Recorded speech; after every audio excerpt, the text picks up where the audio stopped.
This original WSRE presentation is made possible by viewers like you. Thank you. She is a crusader for the world's water supply and a filmmaker with a famous last name, Alexandra Cousteau, on this edition of Conversations.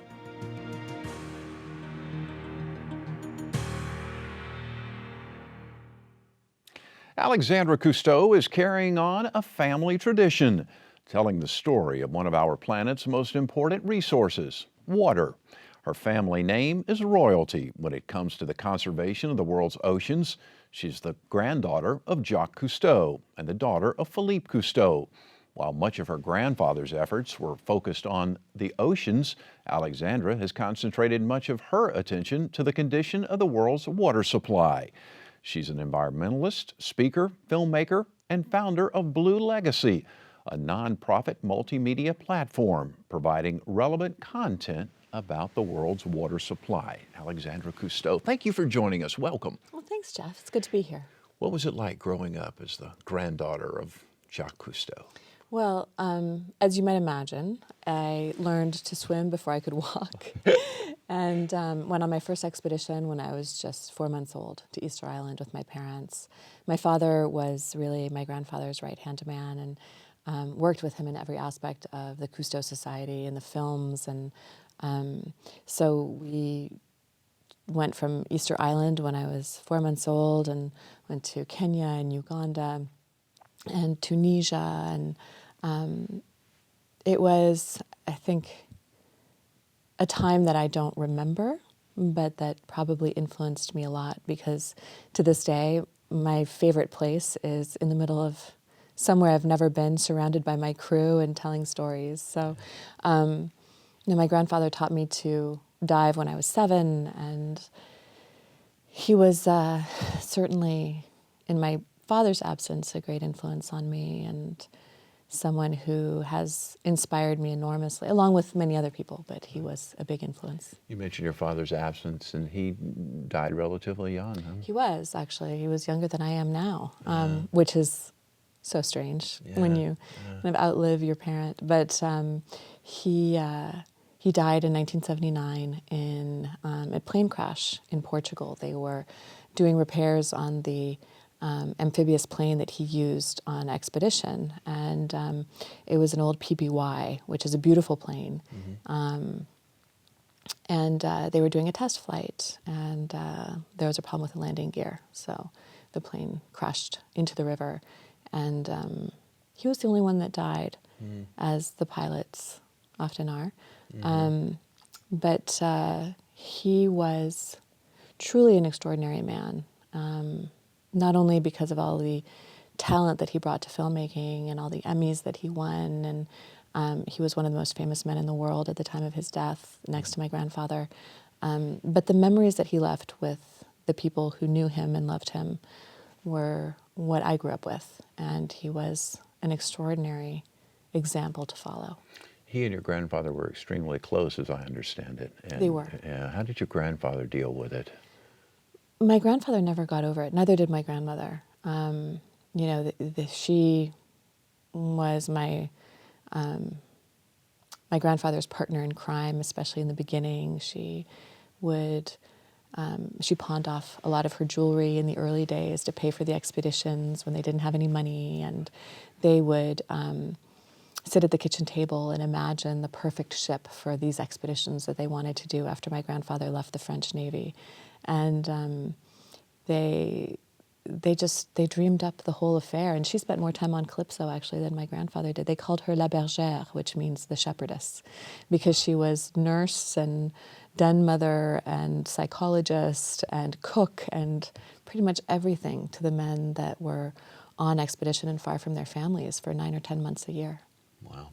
Your grandfather was also quite the inventor, right? He was. Yeah, I mean, so he was like co-inventor of the regulator for Absolutely. diving, and what else? Well, back then, all the things that we take for granted today didn't exist, right? So there was no scuba diving, there was no underwater camera, there was no underwater flash, there was no underwater sound, there wasn't any of that. And so my grandfather had this dream of going deeper and staying longer and being able to share what he experienced underwater with the world, because he was, I think, more than anything else, a storyteller. You know, he started his love affair with cameras and film when he was a teenager, and he would do black and white movies, and he would star in them and direct them and, you know, produce them and put them together. And so after he left the French Navy, where he was in intelligence, and he sailed all over the world as captain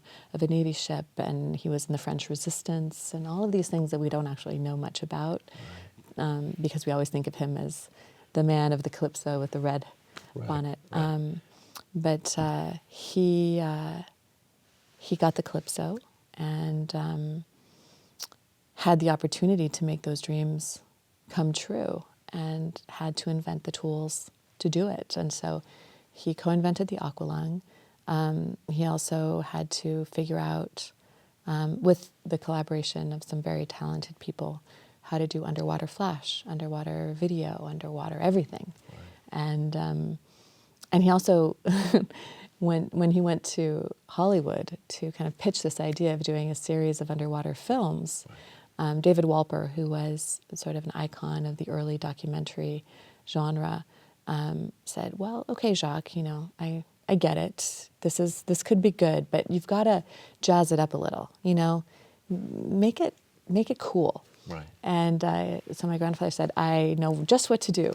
And so he went and he put those iconic yellow stripes on the dive suits, and he put an observation capsule in front of the Calypso, and he put a slide off the back where the divers could slide into the water head first, and did all these things, and went back to David and said, "So, do we have a deal?" And David said, "Yeah, I think we do. Let's do it." So America is actually the one that gave my grandfather his first chance to tell these stories. What was it like hanging out with him? He was very complex, as you can imagine. Someone who is everything from an explorer to a spy to a musician. He could play the piano and the accordion. He could paint. He wrote poetry. He was an incredible writer and storyteller, filmmaker, inventor. So he was really a polymath in so many ways, and had this complexity about him. And he had a brilliant mind. He was a visionary. He could see into the future and see some of the environmental issues that, you know, most people are coming to terms with only now. Right. He was warning about, and he was incredibly charismatic. His voice, the way his eyes would light up, the way he used his hands to express himself, the way he used his voice. He was just an incredibly charismatic, magnetic person. And I remember that he could make anything, any topic, any idea come to life. And he had this oversized presence in the world. You know, I have spoken with all sorts of people since his death in 1997, and he is missed. Like, his presence in the world is missed. He was that magnetic. Outside of that bold personality, what do you think his lasting legacy will be? Well, he pulled back the curtain on 70% of the planet, the ocean, at a time when nobody knew what was under the surface, you know, and it was a completely unknown environment, and there was this passion for the oceans that grew out of his work that was universal. And everywhere in the world that I've been, from Russia to Costa Rica, to Botswana, to Alaska, people have these incredible memories of watching the Cousteau documentaries. They remember, you know, so many things about the experience of learning about the oceans at a time when no one knew anything, that I think spawned the marine conservation movement and inspired, I mean, I think every marine biologist of a certain age was inspired by Jacques Cousteau. And so much of the legislation was inspired by that. So much of, you know, the efforts to protect the oceans started with my grandfather opening that world to us. And today we take what he did for granted because you have HD documentaries on the oceans every day of the week on multiple channels, and we all understand that the oceans aren't a limitless resource and an endless dumping ground for our waste. We understand that we rely on the oceans for everything from the oxygen that we breathe to the products that are shipped around the world to food security and recreation and a huge part of our global economy. But back then, no one knew any of that. And so I think he really, opened the door to that. And I think we would probably be really behind in the work that we need to do to protect the oceans if my grandfather hadn't have done everything that he did. You seem to share his passion for the environment. When did that begin for you?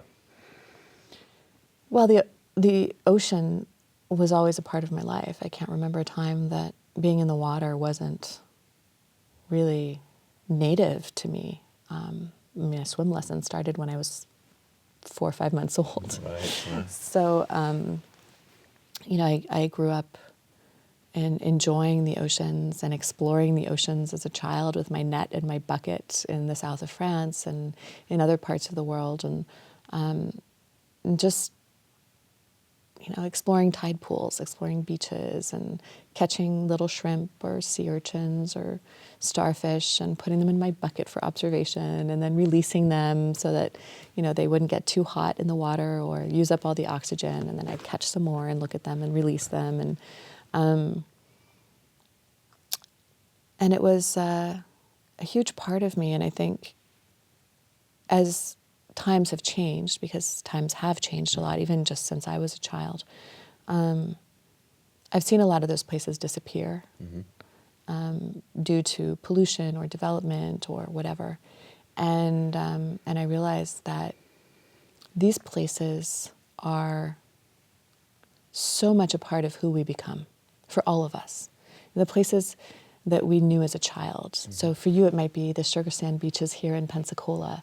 Right. For me, it was the south of France and some other places that defined my childhood and gave me the space to understand the environment that I live in and the creatures that I shared that environment with, and gave me a sense of autonomy and independence and wonder and awe.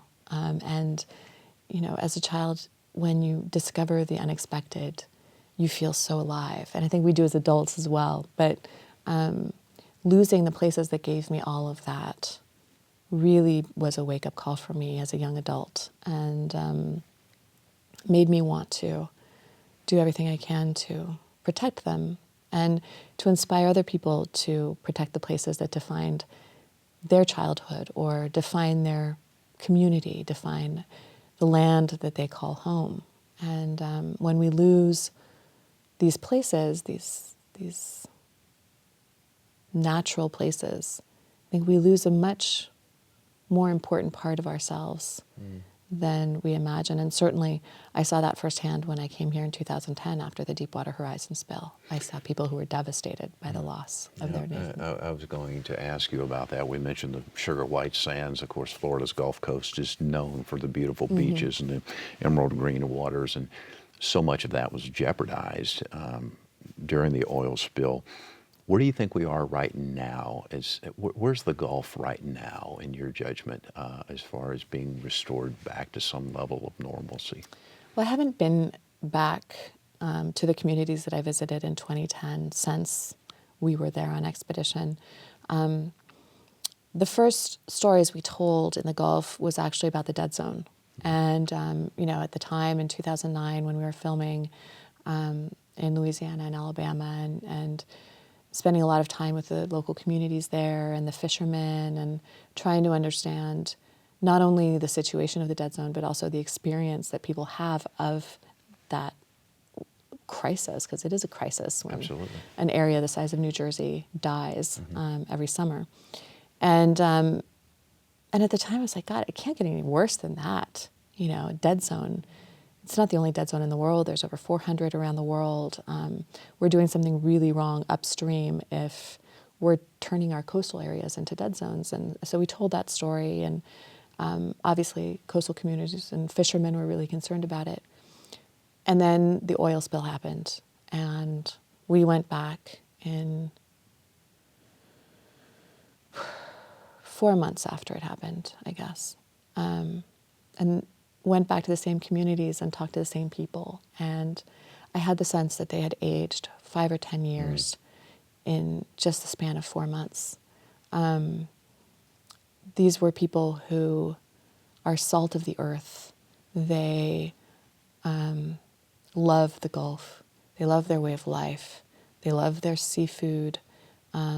They're proud of their contribution to America, to our economy, to the provision of seafood that we depend on.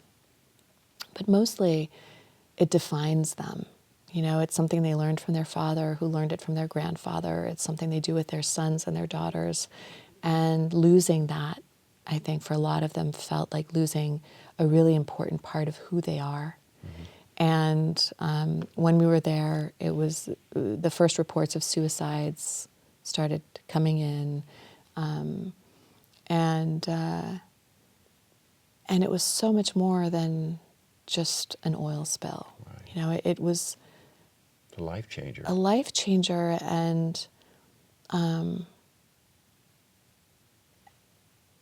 not only that, but a lot of the fishermen, you know, were saying to me, they say it's all gone, but we know it's not all gone. We know there's still oil here. We don't know the impact of the dispersants. This really scares us. And so some fishermen that we went out and interviewed had actually started testing the water themselves to try to understand what kind of situation they were in and what was still in the water. And they were absolutely devastated that they were still finding oil in the water even after they'd been told that it was safe to go back fishing. And so the impacts, I think, are long-lasting. We're still feeling it, and it will definitely be the mark of a generation. Yeah. How do we balance commerce and at the same time protect our environment? What's the key to that? You know, I think it's time that we start to understand that we can't sacrifice our environment in the name of the economy, because our natural resources are a huge part of our economy. And they're a huge part of our way of life and the quality of our health and our happiness, the prosperity of our communities. So, you know, if there's anything that we take away from what happened here in the Gulf and so many other places around the world, it's that we have to protect our environment. Prosperous communities have healthy environments. If you destroy your environment and you destroy the quality of your water and the quality of your land and soil, if you cut down your trees, you're not going to be a prosperous community for long. And over and over and over again, we see that is actually playing out in communities around the United States. The communities that destroy their environment suffer. The communities that restore or protect their environment prosper. And I think today there are so many new alternatives, technological alternatives, energy alternatives, ways to invest in innovation and research and development, and the imagination of all of the brilliant people that exist, you know, in this country and around the world, investing in those ideas and bringing them to life and offering an alternative to the status quo is something that we all have to get behind, because the status quo isn't working, and it certainly won't work in the future. So change is coming. We can either shape the future or we can react to the future. One of your focuses is on the global water supply. I would submit to you that many people probably do not fully appreciate some of the challenges that lie within the water supply around the globe. Can you kind of define what's going on and where we are as a society and the challenges as we look ahead to our water supply? Well, there's two things we need to be mindful of when we think about water. One is water quality. So is our water good enough for us to fish, drink, and swim in? It's kind of an easy way to think of it. And water quantity. Is there enough water where we need it, when we need it? And I think increasingly we're saying that one or both of those are in decline all over the world. I mean, we're experiencing it here in the United States. Everybody knows what's going on in California. I was just up in Vermont on Lake Champlain a couple months ago looking at the blue-green algae outbreaks that they have every summer now. That makes, parts of Lake Champlain places that no one can enjoy, no one can swim there, boat there, go there. Dogs, are dying of this stuff, and it can impact children and young adults. So, we're in this country we're seeing water quality and quantity issues growing due to pollution, climate change, all sorts of things. And I think people are starting to understand that this is not a fluke. This is not just something that happens and then things go back to normal, that there is a new normal, and we need to think critically about how we approach this issue and how we solve it. And the business as usual isn't going to solve it for us. So I'm happy that in the United States I see a change in attitude and approach from leadership, top leadership, all the way down. I mean, for the first time we have a president that's talking about climate change. We have governors that are talking about climate change. We have mayors that are talking about climate change as something that is a real threat. The Pentagon has been talking about it for years. So I think we're getting to a point where we're going to see people imagining new solutions and getting behind them. And that's tremendously exciting. What about people around the globe who, they just can't drink the water? We take for granted in this country, in Europe, that we could, as I've said before, you can go into a dirty old gas station and you can drink the water out of the sink and you're probably not going to get sick. But so many people wake up every morning in different parts of the globe and they can't do that. How do we fix that problem? Well, it's been an ongoing problem that people have been trying to fix for a long time. The UN Millennium Goals had water and sanitation as one of their main priorities. Water and sanitation affects 1 billion people around the world every year. It's one of the leading causes of death for children because of diarrheal disease. People don't have toilets. They don't have access to water. And this, frankly, isn't even only in the developing world. I mean, indigenous communities in Canada have the same problem. So water and sanitation is a really important part of not just saving lives, but also empowering women and girls, keeping them safe, giving them access to education so that they can be more productive members of society and manage their family planning and partner with their husbands. It's in terms of being able to start businesses and provide for their families and educate their own children in turn. So there's so many issues surrounding water and sanitation that are really important. And we're looking at those. I work with a number of organizations, including the Global Water Challenge, that is working to address that. And I think we know how to do it. We just have to be able to bring water and sanitation to more people. Because the truth is that when girls can't finish school, they can't become productive members of society. When children are dying of diarrheal disease, you have a level of desperation in the community that is unreal. There's a loss of time and productivity when women and children have to go fetch water from wells that are miles away.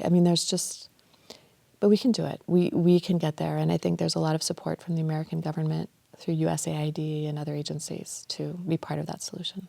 I have about 3 minutes. Tell me what your future agenda is on a personal level. What do you want to accomplish? Well, it's different now for me as the mother of 2 small children to balance exploration and, being present as a mother and a parent.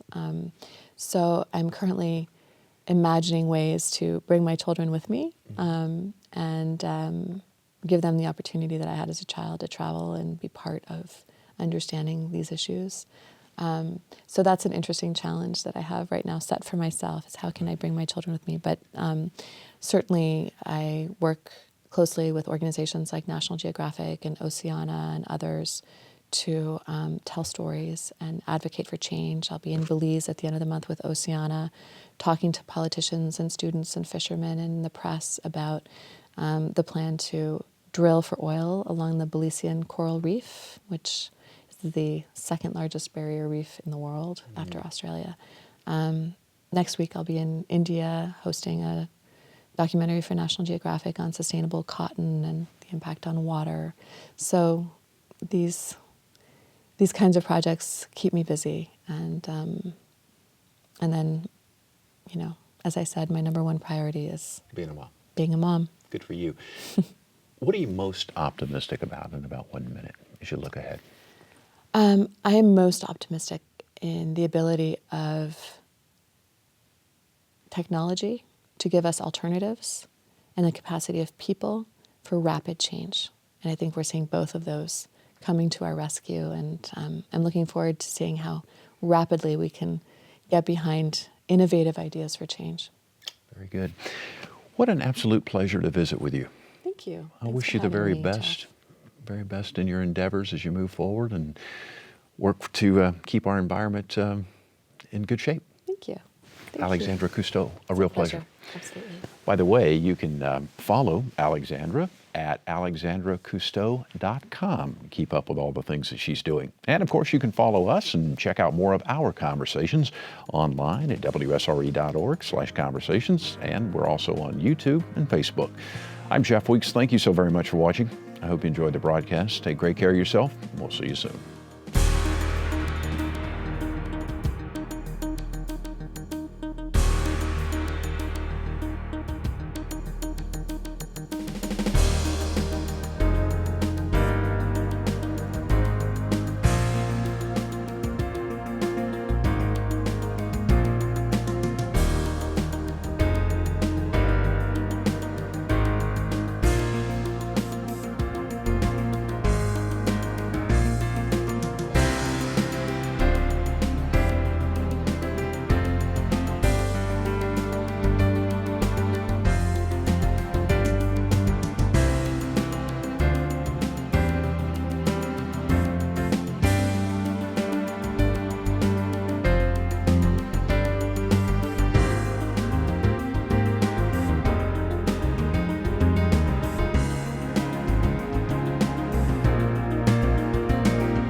Support for this program is provided in part by these corporate sponsors.